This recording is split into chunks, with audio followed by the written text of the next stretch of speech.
More recently, I've been thinking about an ancient Greek word that I want to talk to you about called "scolle." It's an ancient Greek word that actually means something like leisure or free time. But if you hear the word "scolle," it actually sounds a lot like a word that we use today because it is the Greek root and origin of the modern word school. Or in German, you see, I think it's like Schule or something like that. And um, and so the thing that's fascinating, though, is Schole meant leisure or free time, and it was pointing to a vision for learning, a kind of philosophy of learning that was valued by the ancient Greeks. And it was this idea that learning for its own sake, learning as a form of leisure, that learning is not something that's drudgery where you go and you get graded and rated and sorted and ranked, and then you kind of move on from grade to grade. It wasn't this kind of factory construct. The way that they were thinking and talking about Schole, or at least this particular part of learning, was that learning was meant to be something more than just drudgery. It was meant to be a kind of restful play, enjoyable, a hard play, serious play in a way, things that can be hard work. And I do believe that this involved not only use of the mind, but also athletic games, which found their way into Greek culture and Greek times. Now, I'm not talking about sort of like the Roman Colosseums, and we move into Rome and the like, and certainly there could have been games that were games preparing one for battle and other things like that too. But we see this idea of creating within sort of the human experience places for leisure and for play that's meaningful, that actually has real merit and value. But part of Schole, as I've read about it and understood it, is that there's a lot of value in an argument for learning for its own sake or learning for its own merit, even though the kind of learning that happens actually has value beyond just the learning.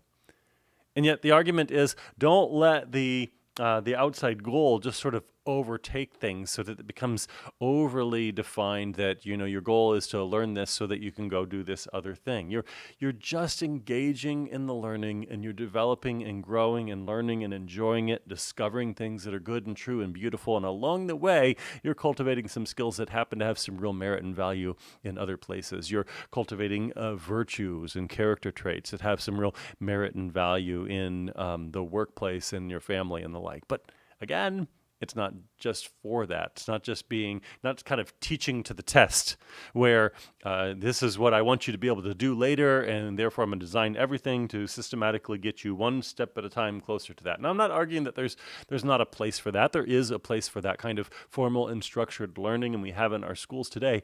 But I find it interesting that we seem to have lost touch with that a little bit in our modern approaches to education, especially formal and structured education. This is why I actually see some real merit in something like YouTube videos. And while they can not be so helpful in some cases, and people can get lost just kind of scrolling over these really short form videos for hours and hours and hours, there is also this idea of a self-directed learner, someone who is exploring and learning for learning's sake. They're exploring ideas that are of interest and intrigue to them, and along their way, they might just be developing some new skills. I remember seeing a story a number of years ago about a young man that saved his father's life, I believe, with CPR. And the young man had not been formally trained in CPR, but he learned it through a YouTube video that he had watched. I don't think that the young man was sitting down and watching a YouTube video in order to figure out how to save people's lives. I think he found it interesting and intriguing, almost interesting in its own sake and its own merit, and it did happen to have very important life-saving merit and value later on. But he wasn't necessarily watching it with that goal or that intent in mind. I think there's something there. That is part of why I have an entire channel dedicated to the exploration of play, in serious play, and formal structured design and play as a tool for cultivating clear thinking and problem solving, decision making, and discovering those literal and metaphorical treasures and that we might go about exploring or trying to find in our lives, in our workplace, in our communities, and so forth.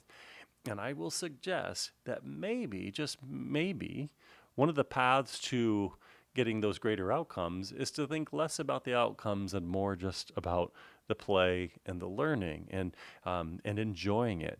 That's why I have videos on things like riddle design and the design of escape rooms and modern treasure hunts and other kinds of things like this, and conversation games and puzzle solving and puzzle design, because it's in the context of a lot of those things that that kind of playfulness is actually preparing us for things down the road that we would never have expected. And I think that might be worth doing. So here's my invitation for you to find a little more room in your life for Schole.